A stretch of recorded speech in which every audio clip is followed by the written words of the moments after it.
Good morning, good morning, good morning. Today is deceiving. You look out the window, it looks like my little Lily girl, who just turned 3, or she will be turning 3, the 19th. Today was her first day of lunch and learn at school. She was super excited. She had a special birthday outfit on. She took cupcakes she took cupcakes into school, and when she came down the steps this morning good morning, Ronnie. When she came down the steps this morning on her way to school, she said, "Daddy, look, it's sunny outside." And it sure is. You look out the window, the sun's shining. It looks like it might be warm, but it's not. It's 34 degrees, and it's windy. So Mother Nature pulled a fast one on me today. Good to see you, Ronnie. Hope everything's going well. Thanks for everything you guys do over at Touch of Color for us to make our life easy. If anybody's looking for flooring installation, whether it's carpet, tile, backsplash in your kitchen, tile work in your shower, laminate floors, hardwood floors, look up Ronnie at Touch of Color Flooring. They do all of our work. Super professional, always on time, exceptional quality. Couldn't recommend them more. But I wanted to talk a little bit this morning, and I was having a conversation with one of our newer sales agents yesterday, and she was explaining to me how she fields all these phone calls from people because we're so active on Facebook. We have videos out on Facebook of our properties. We have videos where our sales agents are walking through properties and showing people through homes and talking to them about financing and talking to them about home inspections. And, we're very, very active on Facebook. So we get a ton of inquiries, a ton of questions, a lot of comments on posts.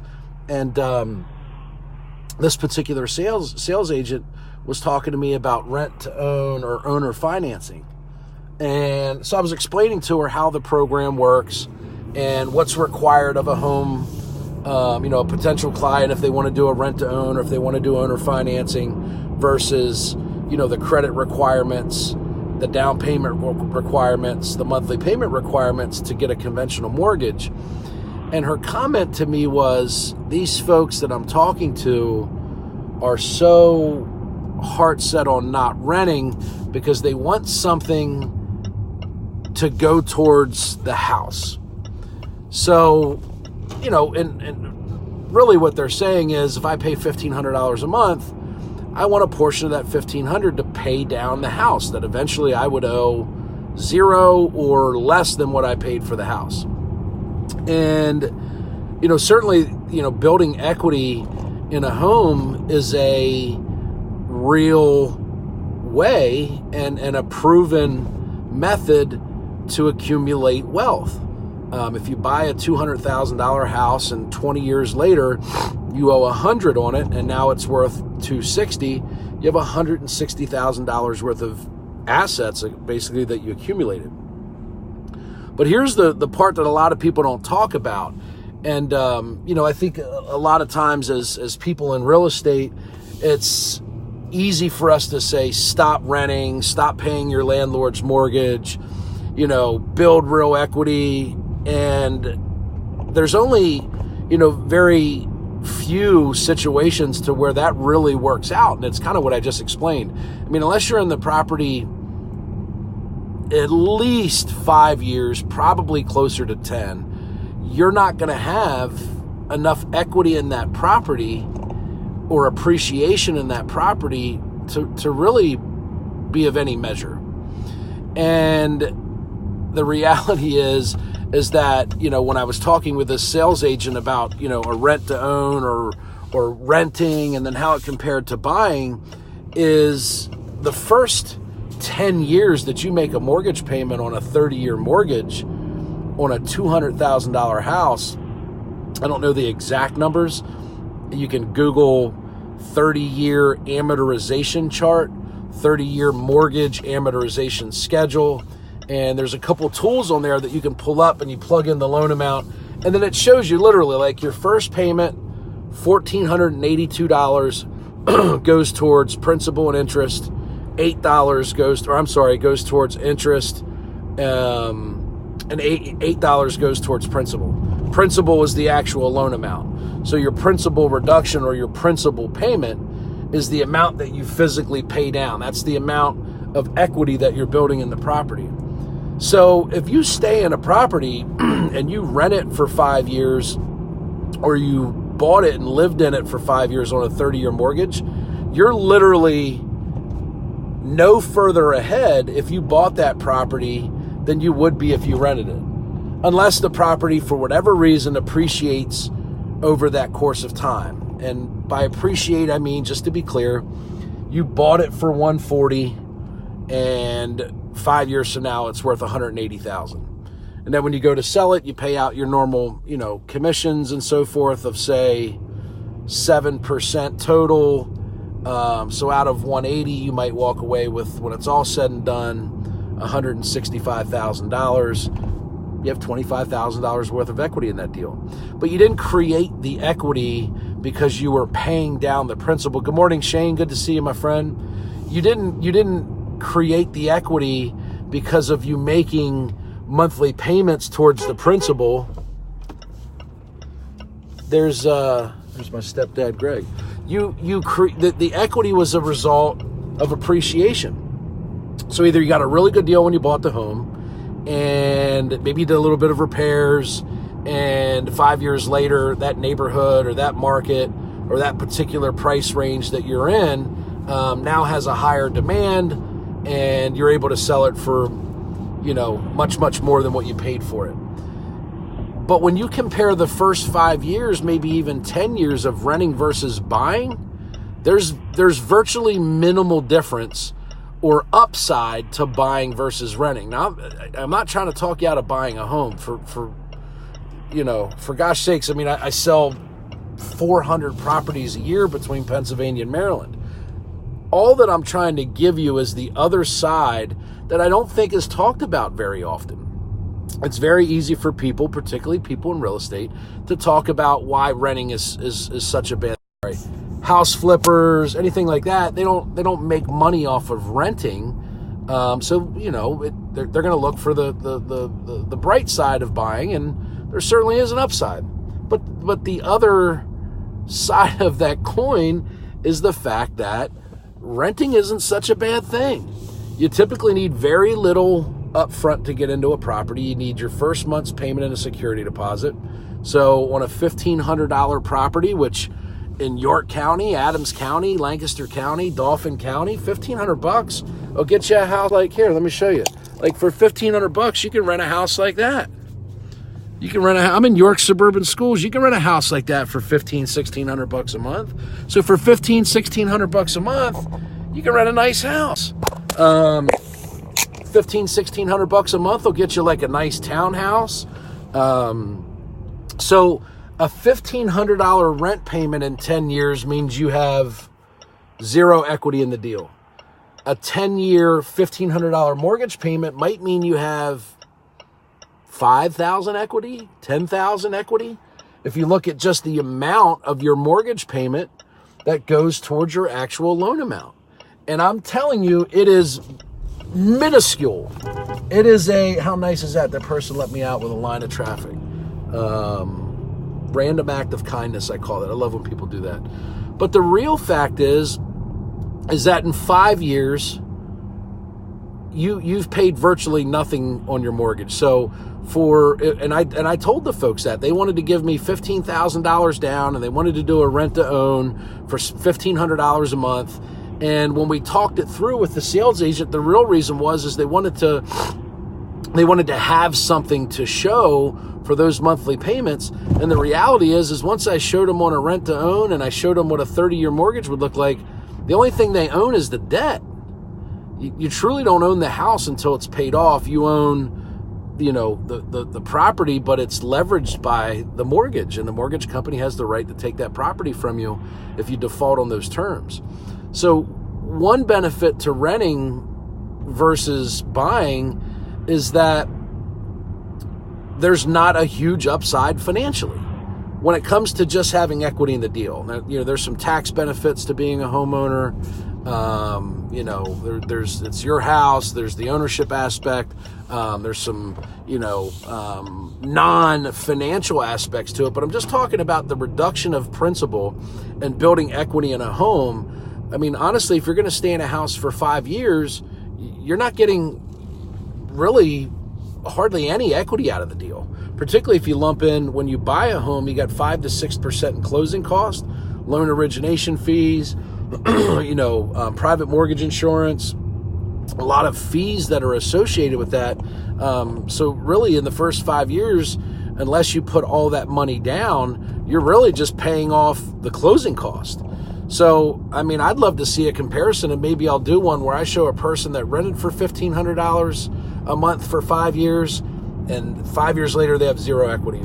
And then look at a person that bought a home, had a $1,500 mortgage payment on a 30-year mortgage with PMI, and they financed their closing costs. You might see that they both have zero equity. But it's something to consider. Each situation's different. Each financing situation's different. Each house is different. I mean, obviously, if you have an opportunity to buy a property and you get a great deal in an auction or a great deal on a foreclosure or a family member selling it, and you're walking into the deal with equity, that changes the whole game. The second part is maintenance and repairs. So I personally own about 70 or more rentals. We work with and help manage, another 100 investment properties for our clients that buy our turnkey rentals. And I can tell you, on a daily basis, there's a considerable amount of maintenance. Certain issues that come up with, a resident-occupied property, they're paying rent to the landlord. The owner of the property is responsible for making those repairs. And really, the resident, places a phone call to the property management. Property management sends a maintenance person. They fix it. No bill, no expense to the resident. The owner of the property, the investor, or the landlord, however you look at it, is the person that foots that bill. So, when it comes to budgeting and knowing exactly how much money you have coming in and how much money you have going out, when you're renting a property, you don't have to budget for home repairs or maintenance. Over the course of the last 7 years that I've lived in my home, I've had to spend, I put a brand new heating and air conditioning system in, not because I wanted to upgrade. It was literally like a day like today, it was 34 degrees and my heat stopped working. I didn't plan for it. It wasn't 50 years old. It looked like it was relatively, new when I bought it. Did I think it would last forever? No, but I didn't budget for it to quit on me when it did a year ago. And when your heat goes out, you fix it and you pay the check. You can't typically, add that into your mortgage and then make payments on it. I had to write a check for several $1,000s to fix my heating system. Same thing happened a couple summers ago. I had my air conditioning quit. I had to replace, I have 2 of the air conditioning systems in my house, one for the upper level and one for the lower level. And back-to-back years, they ended up quitting, and that was another, $10,000 or so I spent on that. And the point was I couldn't budget for it. When it happens, you make the repair and you pay for it. When you're renting a property, it's much easier for you to have a budget because you know what your rent is, you know what your car payment is, and all your other fixed expenses, but you don't have any surprises that come up when you're renting a property. Sometimes you may have a small rent increase. The standard is 2%. If your landlord or property management company decides to do that, it's very seldom that we raise rents on an annual basis, particularly if we have great tenants. But sometimes you will have it, like if we have a property that has an increase in taxes, or we spend some money renovating it or making repairs, we may look to increase the rent if we think there's been some added value there.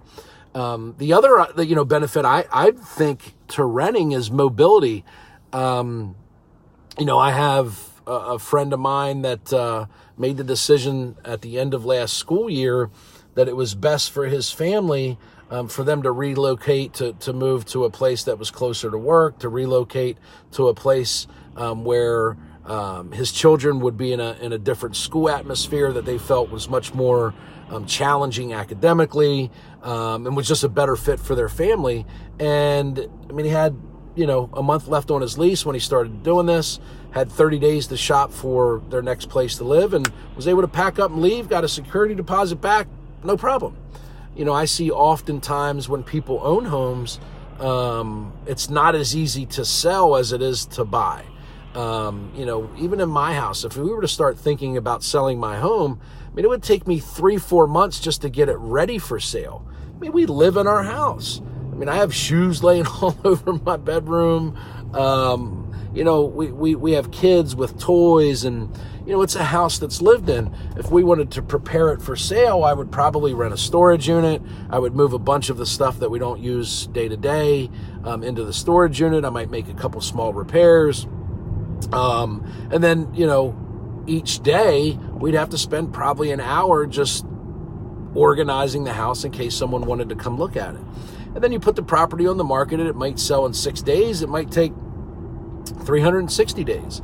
But we're not able to move realistically until we sell our home. We might need that mortgage paid off to qualify for a new mortgage, or you may need some of that equity out of the house that you have to use towards your new down payment. So you're not quite as mobile. You don't have the ability to just pack up, terminate your lease, and move when you own a home as easily as you do when you rent it. So again, it doesn't mean that one's better than the other. I just feel that it's one of the things that a lot of people don't talk about. And there's like this rent shaming that goes on, I think, a lot, where people, they talk about the first thing you tell them where they live. They go, do you rent or you own? And I think there's just this negative connotation that comes along with renting. In reality, depending on your situation, it might be the most responsible decision based on your circumstances. I was talking to a good friend yesterday. We had been spending the last couple, weeks kind of scrambling, looking for the right property for this client. And, hit or miss. There was a couple properties that came along. It was either the right property, wrong price, wrong property, right price, but just didn't find one that really, was a solid fit.